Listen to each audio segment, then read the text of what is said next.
با اسم مبارک نام وطن درود میگویم به همه شما بیننده های نهایت عزیز و صاحب دانش و ذکی تلویزیون سفینه. این سلسله برنامه دنیا پر از جوانی است.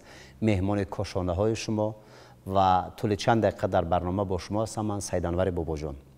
واقعا وقتی که نام مبارک وطن را بر لب میاریم یک فضای احترام وجود ما را فرا میگیرد که این واقعا خوشبختی است، چون ما در یک وطن آباد و آسوده، در یک وطن تنج و سرتاسری صلح و ثبات با نام تاجیکستان بیشتاسا زندگی میکنیم. از این برمی آید که ما رسالت خویش را باید به جا بیاریم، رسالت فرزندیمون که به گردنمون قرض است. این دوست داشتن وطن، احترام گذاشتن به ارزش‌های ملی، ارج گذاشتن به بزرگان این ملت و اینچنین همون رسالت کوچک دیگری که برداشت داریم همچون فرزندان همین مادر رمزیمون، این که خوب بخوانیم، تحصیل کنیم، قیمت همپیشگان را بدانیم، احترام بزرگسالان را به جا بیاریم. اون وقتی که هر لحظه پیش روی ما است به قدر اون برسیم و البته به خاطر پیشرفت و رشد و نمو و نشء و نمای خویش و ملت و دولت تلاش بورزیم. و بار دیگر هموطنان عزیز، من به همه شما سلامتی، عمر بردوام آرزو میکنم. مهمانان ما هستند امروز در استودیو خوانندگان و آموزگاران مؤسسه تحصیلات میانه عمومی رقم 8 شهر دوشنبه که من ایشان را خیر مقدم میگویم. تشکر که دعوت ما را پذیرفتید و به برنامه ما آمدید. خب موضوع ما موضوعی هست که من فکر میکنم هر نفر باید حداقل به خاطر احترام به این وطن، به خاطر احترام به مادر اصلیش چند جمله گفته باشد، چون دوست داشتن وطن این از گوشه ایمانداری است و هر که وطنش را دوست می‌دارد، هر که خاک و آبادان این سرزمین را احترام می‌گذارد، اون دیگر یک شخصیت کامل، یک فرزند آبرومند همین دیار به حساب می‌رود. تربیت و تندرستی به اندیشه شما از کجا منشأ می‌گیرند و والدان امروز چه مسئولیت دارند برای کودکان خویش را، فرزندان خویش را در روحیه خوب وطندوستی و وطنداری و میهن پرستی تربیت کنند و در دنبال همین جمله ها این که دیگر آموزگار چه رسالت دارد برای تربیت خوب فرزندان همین ملت در روحیه وطندوستی و خویشتن‌شناسی و خود آگاهی ملی. ای وطن مهراب و ایمانم تویی، وارثی اولاد سامانم تویی، جنتی زیبای ارمانم تویی، تاجیکستانم تویی. در حقیقت هم وطن کلمه زیبا، روان، گوارا، 5 حرف اما جهان معنا زیر آن نهفته است. موضوع وطن دوستی، وطنداری از زمانهای قدیم، حتی از زمان ادبیات کلاسیک نیز در ایجادیات ادیبان کلاسیکی ما فراوان استفاده شده است و فردوسی بزرگ چطوری که ما میدانیم سر و سر شاهنامه خود از محافظت وطن، وطن دوستی و حمایه مرز و بوم می باشد و می گوید همه سر به سر تن به کشتن دهیم، از آن به که کشور به دشمن دهیم. در هر دور و زمان همین فرزندان فرزانه ملتی تمدن آفری تاجیک با همون وظیفه و گویم که وظیفه هایی که به دوش گذاشته شده بودند در هر مورد توانستند در هر دور زمان وطن خود را نیز محافظت کنند و در زمان صاحب استقلالی نیز یکی از فرزندان فرزانه خلق تاجیک محترم اساسگزار صلح و وحدت ملی، پیشوای ملت نیز همین رسالت گذشتگان ما را در ضمیر هموطنان، در ضمیر ملت جایگیر نمود. البته نه تنها با سخن بلکه با عمل، با همون وعده که گفته بودند که من با شما صلح می آورم در حقیقت هم عمل کردند و روز به روز، یعنی ساعت به ساعت همین کوشش های، تلاش های ایشان هست برای پیشرفت و شکوفایی سرزمین عزیزمان. واقعا پشت همین همه زحمت و تلاش ها این مقصد اساسی پیشوای عزیز معظم ما این تربیت وطن دوستی، حمایه کردن مرز و بوم، پاسداشتن نیاگان ما می باشد.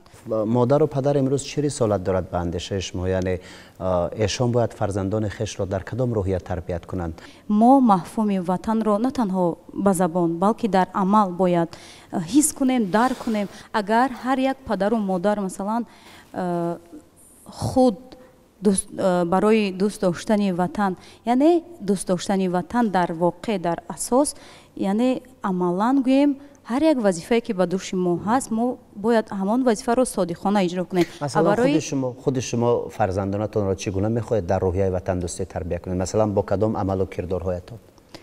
خب در اویله مثلا همین فرزند با پدر و مادر نگاه میکند و رفتاری او را تکرار میکند.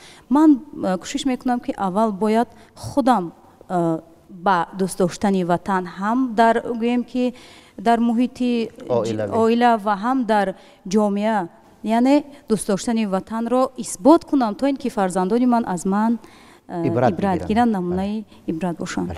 خب شما معلم عزیز در مورد اونه که رسالت پدر و مادر را در تربیت فرزندان در روحیه وطن دوستی چگونه میبینید؟ زی عشق وطن جوش دارد دلم، به حرف وطن گوش دارد دلم. بله. این مصرع‌های بهترینی حبیب یوسفی است که دایر به عشق وطن، دایر به دوست داشتن وطن گفته است.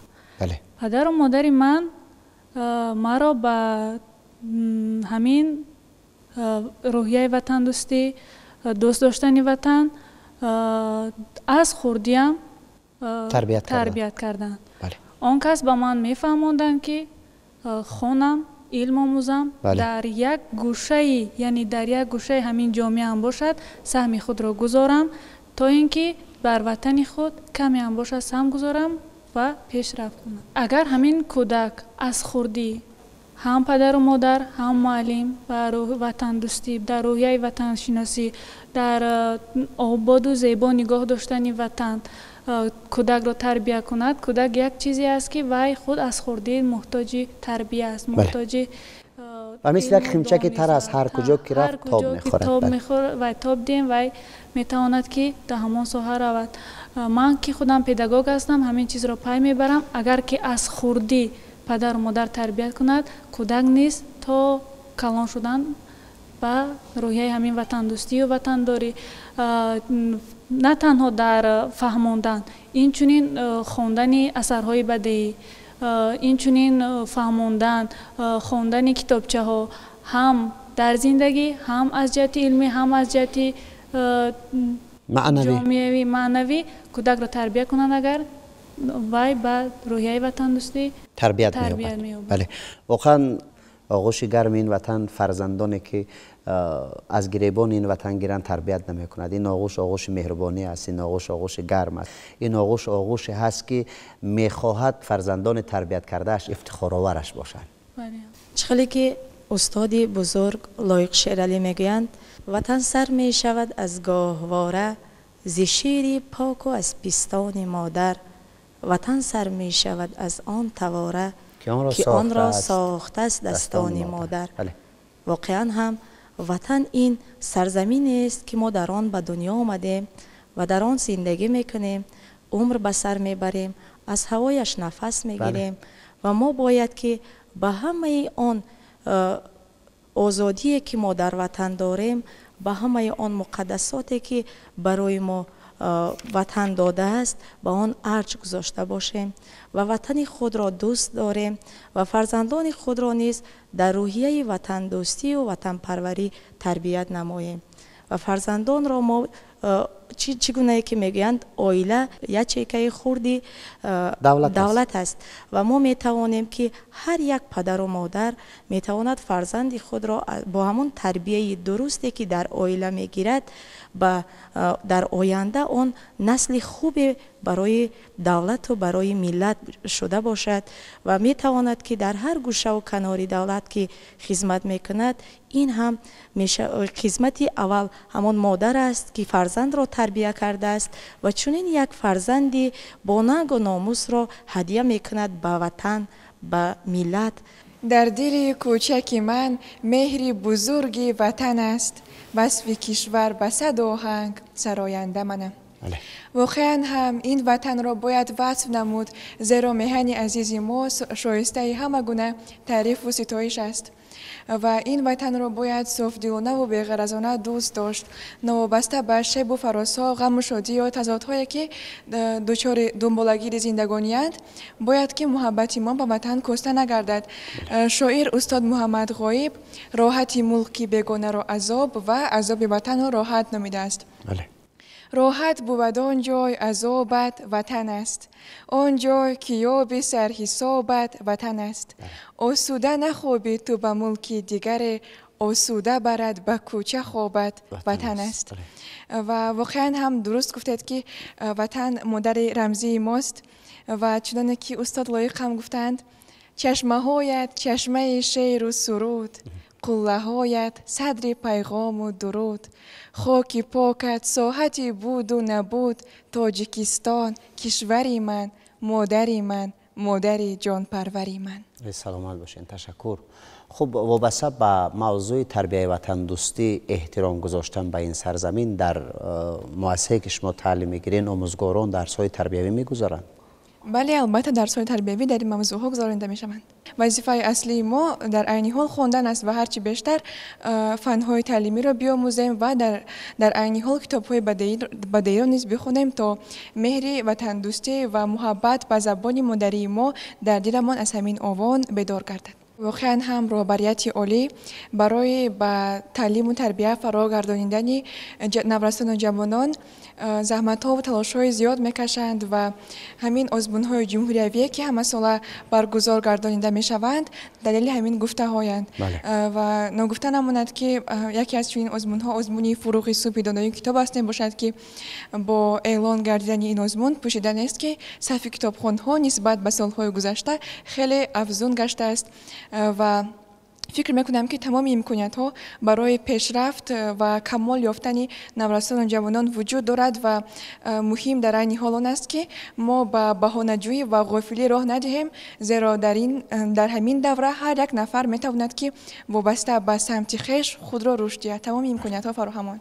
جوانی دوره بهترین است برای رشد و پیشرفت هر یک انسان و ما باید این دوره‌های بهترین حیات خود را برای بعد و یا اینکه بیهوده صرف نکنیم، زیرا آن برای ما همچون امانت داده شده است. بله. چنانه که استاد خیراندیش گفتند جوانی پیشرفت است و کوشش، ولی نه با راه مکر و خیانت، نکو دارش که دایم همراهت نیست، جوانی هست از یزدان امانت. ما جوانان قلبی بیداری وطن، صف به صف هر روز در کاری وطن، ما عوض کردن نمیخواهیم هیچ، با گلی ملکی دیگر خاری وطن. این وطن را ما جوانان همه وقت به این وطن صافدلانه خدمت نماییم، زیرا وطنمان در دست خود نیست، در دست جوانان می باشد. ما آینده ملت می باشیم. هر کار کردیم، هر خدمت کردیم به وطن باید آن را صافدلانه به خیانت انجام نماییم و هر قدر میخواهیم، هر قدر که میتوانیم، هر تا که فرصت داریم، جوان هستیم، باید آموزیم و باز آموزیم. بله. خب رسالت امروزه شما چی است؟ والدانتان در خانه وابسته به تعلیم گرفتن، وابسته به دوست داشتن این وطن چی میگویند؟ دوست داشتن وطن هرچی بیشتر باید بیاموزیم، نه تنها زبان مادری خود بلکه زبان دیگر کشورها نیز، زبانهای خارجی را نیز باید بیاموزیم. به قلب تو روح حزین اوج نور میبخشی و جای درد نشاط و سرور میبخشی. زیباس که کینه و بد نیست در دلی پاکت، غریب گشته بیاید ز دور میبخشی. فضای توست مناسب برای خوانش ما، به مهر پروری علم و شعور میبخشی. و هر کنار سری ما بلند هست وطن، برای هر نفری خود غرور میبخشی. تشکر. خیلی که میگویند جوانان آینده ملتند و ما افتخار داریم که در چنین وطن عزیز و زیبا زندگانی میکنیم. وطن سرشت من، بقا و سرنوشت من، زمین زرد و هشت من، بهشت من، بهشت من. سلامت باشید خواهر عزیز. تشکر. چند رکن‌هایی است در ستون خانوادگی که پدر و مادران باید از آن استفاده ببرند و فرزندان خود را در روحیه وطن دوستی تربیت کنند؟ فرزند تقلیدکار است. بله. و تربیه را از همون پدر و مادر می آموزد و برای تربیه کردن فرزند باید اول ما خودمان ترقی کرده باشیم. بله. تا که فرزندانمان از پس ما ادامه دهنده کار ما باشند، فعالیت ما باشند و ما باید که خودمان در خانه همون مقدسات را احترام گذاریم. هر یک پدر و مادر، هر یک عائله قهرمان ها را احترام گذاریم و پرچم و نشان و همون مقدسات ملی که ما داریم، همه آنها را ما خودمان پیش از همه باید مقدس دانیم تا که فرزند از ما آموزد. و این است رسالت ما والدین و آموزگاران. مشکل نیست با خواننده ها کار کردن، با اونا مثلا در تربیت، در روحیه وطن دوستی و خویشتن شناسی و خود آگاهی ملی تربیت کردن؟ البته مشکلی در همه ساحه هست، ولی ما کوشش می‌نماییم آموزگاران که مشکلات را با همون یک راه و اصول خوب خاصه که هست با همون برطرف کرده و خوانندگان را در روحیه وطن دوستی و وطن پروری تربیت نماییم. بگوید که بابت مثلا تربیت خوب وطن دوستی جوانان و نورسان در مؤسسه‌ای که شما همچون آموزگار کار و فعالیت میکنید، چگونه چورابینی ها برگزار میگردانید؟ چگونه واخوری ها میشود؟ کیها مهمان شما میشوند که بابت این موضوع با خواننده ها صحبت کنند، چون ایشان اطلاعی بایتری داشته باشد در موضوع احترام به این وطن، شناخت وطن؟ از سبب که من در صنف‌های ابتدایی درس میدیم، آنها تشنه همین همه کارهایی که در جمعیت می شود، همه چارابینی هایی که در داخل تاجیکستان می شود، همه آزمون هایی که می شود، مثال تاجیکستان وطن عزیزی من، آزمون رسمی بهترین دایر به هر یک جشن هایی که در تاجیکستان است، آنها به همه چیز از ذوق دل تیاری می بینند. یعنی که آنها همه چیز را از تحت دل اجرا می کنند. از سبب کودک هستند، ذوقشان نسبت به خواندن و به این گونه کارها بسیارتر است. در موضوع وطن و وطنداری باشد، ما یک چند چارابینی ها هم گذراندیم، ساعت‌های درس‌های کشاد گذراندیم، ساعت‌های تربیوی گذراندیم و اینچنین بین مکتب‌ها آزمون وطن و وطنداری در موضوع تاجیکستان وطن عزیز من دایر به ساعت‌های تربیوی گذشت که در آنجا از دیگر مکتب‌ها آموزگاران آمده در ساعت تربیوی من شدند و ما آموزگاران جوان رفته در درس‌های ساعت تربیوی دیگر صنف‌ها نشسته، هم خودمان هم طلبه ها و چارابینی گذرانیدیم و بین ما آموزگاران سوال و جواب کردن از معارف ناحیه اسماعیل سامانی. از طرف ماموریت مؤسسه ما از روز استقلالیت سر کرده تا مثلا جشن‌های دیگری که در دوام انامین سال خانیش گذرانده می شود، تدبیر و چاره ها اندیشیده می شود، هم در تالار مؤسسه، در عمومی خوانندگان چارابینی ها مثلا از روز استقلالیت، روز پرچم ملی، مثلا روز زبان، روز پایتخت، اینچنین دیگر جشن هایی که وابسته به مقدسات ملی است، یعنی دایر کرده می شود.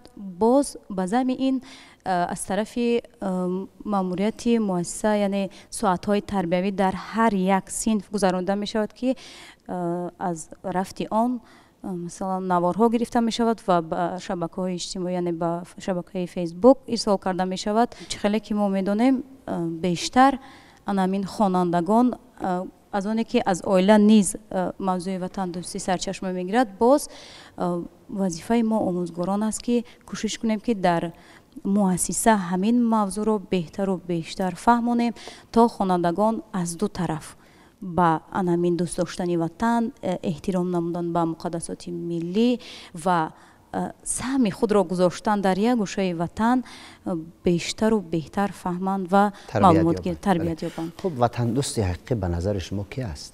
اساسگذار صلح وحدتی ملی، پیشوای معظم ملت، در یکی از برآمدهای خود گفته بودند وطن در روی شانه های شما جوانان است، پس آن را به زمین نگذارید. خیلی همین گونه است. وطن دوست حقیقی همون کسی است که در اجرای رسالت خویش صافدلانه قدم می‌گذارد. برگزاری آزمون‌های سطح جمهوری برای بلند برداشتن روحیه خوانندگان در مثلا موضوع وطن دوستی و خویشتن شناسی و خودآگاهی چگونه عامل شده می‌تواند؟ البته خوانندگان مؤسسه ما در آزمون‌هایی که در سطح جمهوریوی برگزار می‌گردند خیلی زیاد هستند.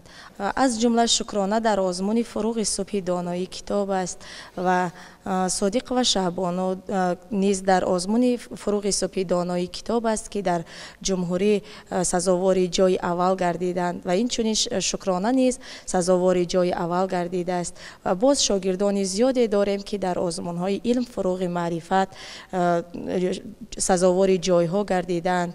البته هر یک شخصی که کتاب میخواند و کتاب دوست می‌دارد آن البته که سهم خود را به همون سرزمین میگذارد و او پیش از همه همون سرزمین را همون کشور را همچون کتاب دوست می‌دارد. ببینید خواندن کتاب هم خدمت است به وطن. خدمت است، البته خدمت کلان است. علم آموختن، خواندن کتاب، دانش انداختن این همش خدمت است به وطن که شاگردان ما نیز از اینها استفاده میبرند. البته که ما جوان هستیم باید هر یک جوانی با ننگ و با ناموس پس از بالغ رسیدنش باید نه تنها خدمت مادر بلکه به خدمت وطن مادر برود و وطن خود را همچون شهر جوان حمایت نماید. جوانی که میخواهد مادر خود را محافظت کند اولا برای آسایش خوابیدن مادر خود پدر خود اول باید به خدمت ارتش ملی برود. اگر اجازت باشد یک شعر دوست داشته خود را از استاد کمال نصرالله در وصف تاجیکستانی عزیز میخوانم. اجازت هست، مرحمت. گریه خندان، درد رقصان، غصه در پشت حریر اشک پنهان است اینجا، تاجیکستان است اینجا. بله.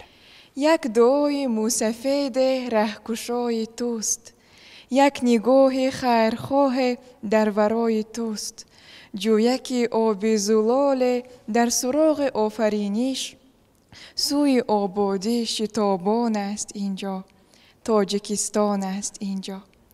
در چکن در اطلس و ادرس منقش، نور چشم مادر جان است اینجا، در نگارش های پرمعنای هر رنگ، جلوه 100 عصر پنهان است اینجا، تاجیکستان است اینجا. بله، سلامت باشین. تشکر. سلامت باشید. خب شما بگویید که ما باز از کدام راه‌های خوبی انسانگری از اصولهای خوب و زمان معاصر آموزگاری کار بگیریم که فرزندان ملت را خوب تربیت کنیم، اونا این وطن را دوست بدارند، روحیه‌شان همیشه بالیده باشد، واقعا با افتخار همیشه از وطن و وطنداری دست بالا سخن بگویند. وظیفه آموزگاران است که دایر به مقدسات ملی، دایر به انامین آبادی که در وطن روز به روز شده ایستاده است، انامین آزادی که ما از آن امکانیت های زیادی که ما از آن استفاده میبریم و همچون پرنده آزاد گویا ما در وطن زندگی داریم، از همین استفاده نموده کوشش کنیم که در هر یک مؤسسه همین موضوع رو بیشتر و بهتر فهماندهی کنیم و کارهای به انجام رسانیده شود. از جهت تربیوی به خوانندگان بیشتر خواندن کتاب ها، همین کتاب های اثرهای بدیعی یک سهم میگذارد به گویم که تشکل و تربیه درستی هر یک خواننده. وقتی که ما درباره کتاب گپ زدیم در اینجا، کتاب وقتی که خواننده به کتاب مشغول، خواندن کتاب مشغول می شود، این خودش از همون کارهای فسادی که در بعضی جایها هستند دور کردن همون خواننده است. بله. که خواننده را از این کنار میکشد و او رو میآورد به علم آموختن، کتاب خواندن و دوست داشتن همین وطن. وقتی که شخص کتابخوانه است، علم دوست است و هیچگاه برای بد نمی رود. البته که او در راه راست هدایت می یابد و در راه راست تربیت می شود. شکرانه این آبادی و این آزادگی کشور را کنیم که هر روز نه، هر یک ساعت پیشرفته ایستاده است. بله. و باید تلاش هایمان را نسبت هم آموختن، هم پیشرفت کردن، هم هنر آموختن از حاضر باید تلاش های زیادی کنیم که نسل جامعه را و در روحیه وطن دوستی تربیت نماییم و کارهای فهماندهی را بسیارتر کنیم تا اینکه шукрона кунанд ки ҳамхе давлати тинҷу орому осуда доранд ва ҳамин тинҷу амонию осудагӣ ҳеҷ ҷогоҳ аз байн наравад. ташаккур мегӯям ба ҳамаи шумо барои омадан, барои иштирок дар барнома ва ба умеди оне ки ин охирин суҳбати мо сари ин суфра набошад ва бозам бо андешаҳои созгору созанда дар ҳамкорӣ бошем. ва бинандаҳои азизу иззатманди телевизиони Сафина, мо ба суҳбати имрӯзаамон нуқта мегузорем.